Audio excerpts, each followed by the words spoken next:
¿Es creativa la inteligencia artificial? De momento, al menos se le puede atribuir ya la creación de una neurona artificial conocida como la neurona del sentimiento. Una neurona, además, importante en el funcionamiento en los modelos de lenguaje de gran escala actuales, pero que no ha sido creada por sus desarrolladores, que perplejos hace unos años descubrieron que había sido creada por el propio modelo. A partir de entonces, esa neurona artificial y única ha sido utilizada por los humanos para mejorar esos modelos, aunque los desarrolladores siguen sin tener claro cómo se creó. Puedes leer sobre este sorprendente descubrimiento en la documentación de OpenAI.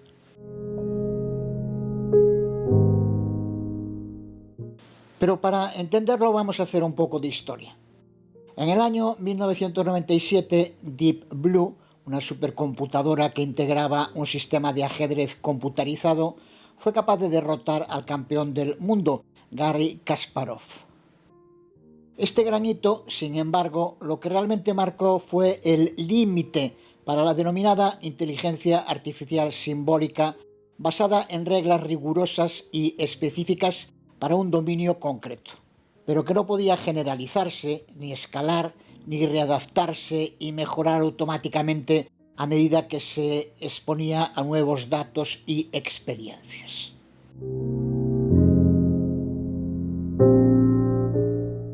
Ya desde finales de los años 80, algunos investigadores retomaron conceptos de los inicios del desarrollo computacional, especialmente el concepto de perceptrón, un algoritmo de aprendizaje supervisado para clasificación binaria, desarrollado por Frank Rosenblatt en 1957. Se trataba de uno de los primeros modelos de redes neuronales artificiales que marcó el inicio del desarrollo de la inteligencia artificial y el aprendizaje automático. El perceptrón es un modelo que imita el funcionamiento de una neurona biológica, con un conjunto de entradas que se evalúan a partir de determinados pesos sinápticos para producir una única salida.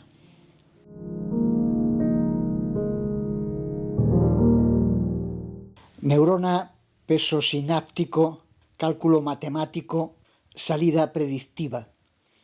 Son conceptos del perceptrón que hoy comparten las redes neuronales y los modelos de lenguaje de gran escala más avanzados. Así que, analizando el perceptrón, podemos entender los conceptos fundamentales de las redes neuronales actuales.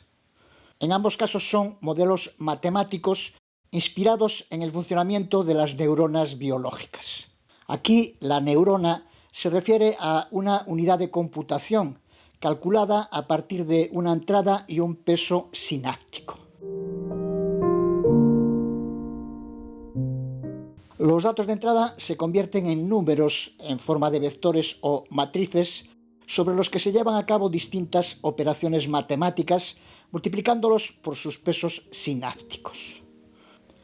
Los pesos sinápticos son también valores numéricos que representan la importancia o influencia de cada entrada en el cálculo de salida de una neurona artificial. La idea de los pesos sinápticos proviene también de la biología, donde las sinapsis son las conexiones entre neuronas en el cerebro. En una neurona biológica, la sinapsis permite la transmisión de señales entre neuronas y la fuerza de esta conexión es lo que se conoce como sinapsis y varía según la relevancia de la información transmitida. Así que son estos pesos sinápticos en las redes neuronales artificiales la clave en el proceso de aprendizaje de los modelos de inteligencia artificial, que irán ajustando esos valores a través de diferentes capas, lo que permite que el modelo se adapte y mejore su rendimiento en la tarea específica que está aprendiendo. Durante el entrenamiento, el algoritmo va ajustando los pesos sinápticos para minimizar el error entre las predicciones del modelo y los datos de entrenamiento, lo que permite a ese modelo hacer predicciones más precisas. Así que entrada, transformación en números, primera capa, aplicación de pesos sinápticos a través de distintas operaciones de computación o cálculo que dan lugar a unidades de cálculo, que son las que se conocen también como neuronas artificiales o nodos. Estas neuronas están organizadas en capas y la salida de una capa se convierte en la entrada de la siguiente capa. Este proceso se repite a lo largo de todas las capas de la red neuronal. En cada capa, las neuronas reciben entradas ponderadas de la capa anterior y aplican nuevas operaciones matemáticas, utilizando sus propios pesos sinápticos y funciones de activación para producir nuevas neuronas. El proceso continúa a través de un número determinado de capas hasta llegar a la última, que produce una salida o predicción final. Así que las neuronas, a través de capas, van transformando la información hasta llegar a una predicción final.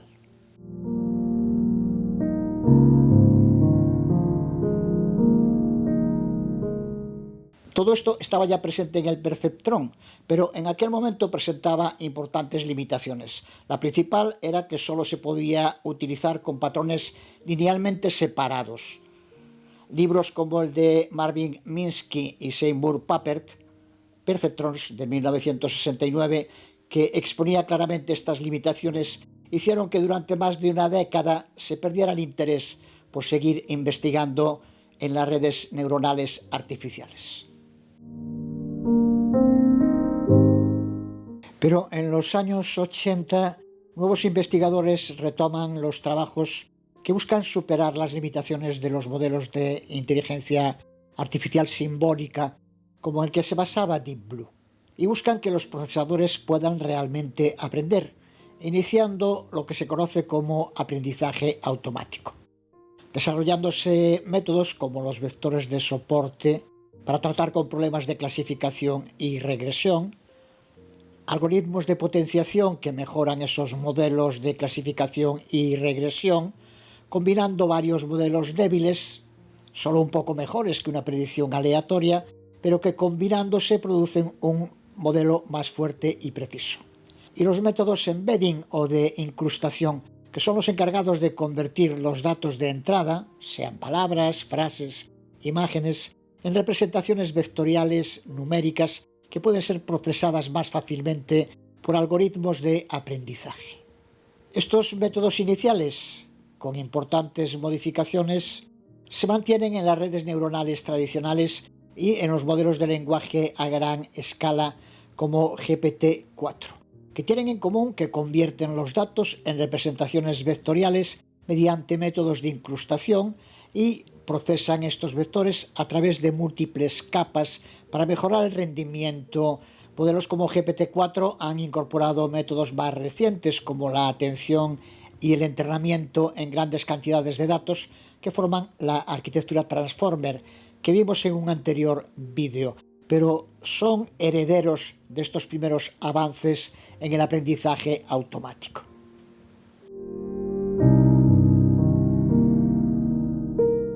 Pero será ya en el siglo XXI cuando se empiecen a dar los primeros grandes pasos.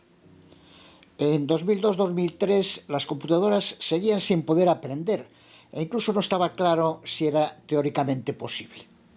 Al aumento general en el poder de computación se unieron las investigaciones llevadas a cabo especialmente por Google, que desarrolla tecnologías clave como TensorFlow, las CPUs o la arquitectura Transformer.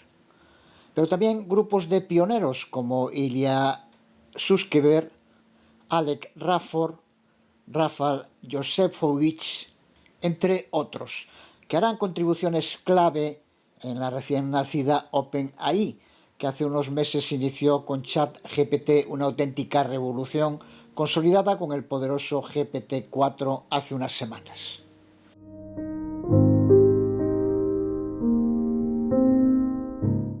Es en esta ventana entre 2010 y la actualidad en la que se sitúa el descubrimiento, no la creación de la neurona del sentimiento. En el año 2017, un año antes de que se hiciera público el primer modelo GPT, uno de sus creadores en los laboratorios de OpenAI, Alec Rafford, fue el primero que detectó esta sorprendente neurona. Rafford trabajaba con un modelo de lenguaje denominado LSTM o Long Short Term Memory, que podríamos traducir como memoria a largo plazo de corto alcance. Se trata de un modelo entrenado para predecir el siguiente carácter en una secuencia de texto. diferente pero con similitudes con GPT. Con lo que hemos visto sabemos que estas redes neuronales toman unos datos de entrada, los convierten en números y operan sobre ellos con pesos sinápticos que producen neuronas que van pasando por capas que repiten el proceso, refinando y ajustando la predicción final. Cuando las operaciones llevadas a cabo en una capa sobre las neuronas y sus pesos sinápticos calculan las nuevas neuronas, se dice que se activan las neuronas en la siguiente capa en la que se repite el proceso. Radford estaba entrenando al modelo con un volumen de datos de 82 millones de reseñas de Amazon que usaba para intentar predecir el siguiente carácter en un fragmento de texto. En el artículo que mencionamos antes incluyen todos los datos técnicos de ese entrenamiento, que duró un mes y utilizó 4 GPUs NVIDIA Pascal. Radford advirtió durante el entrenamiento del modelo que una de las neuronas se activaba en muchas ocasiones y que además contenía gran parte de la información sobre el sentimiento de las reseñas. Este descubrimiento fue sorprendente porque la mayoría de las activaciones de neuronas son distribuidas y muy difíciles de interpretar por la cantidad enorme de variables que influyen.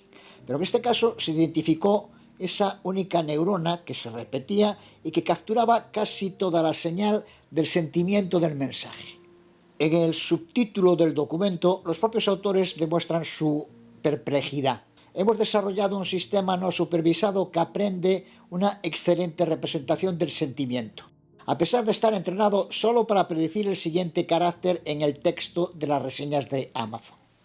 Esto significa que el valor de esta neurona en particular estaba altamente correlacionado con el sentimiento general de la reseña de entrada, lo que significa que tenía una influencia significativa en la predicción del sentimiento de las reseñas. Esto permitió que los investigadores pudieran manipular ese valor de la neurona para controlar el sentimiento del texto que genera el modelo. Al ajustar el valor de la neurona del sentimiento se puede producir texto con un sentimiento positivo o negativo según sea necesario. Como indican en el artículo, esto les permitió añadir un dial directo para controlar ese sentimiento en los textos generados por el modelo, modificando ese dial. Vemos en esta tabla de salida cómo varía el resultado según ese valor sea más positivo o negativo.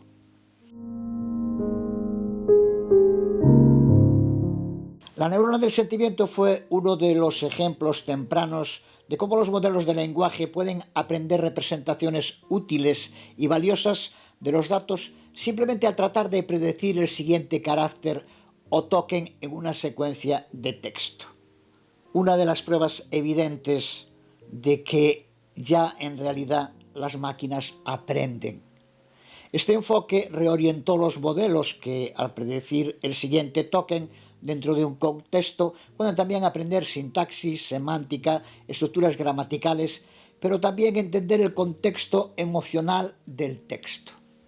Este trabajo fue un precursor importante para los modelos GPT, al demostrar que entrenar modelos de lenguaje para predecir el siguiente token era un enfoque valioso y útil para que esos modelos sean capaces de aprender y entender el lenguaje de manera mucho más profunda y versátil. Incluso se podría decir que de manera más natural, porque al fin y al cabo decidir la siguiente palabra que vamos a usar es también lo que hacemos los humanos, pero usando para ello todo nuestro conocimiento y experiencia adquiridos. Pues ChatGPT también decide, teniendo en cuenta hasta los sentimientos. Así que la próxima vez que te sorprenda lo amable que es en sus contestaciones, acuérdate del dial y del valor de la neurona del sentimiento, que no nos vendría nada mal en ocasiones también a los humanos.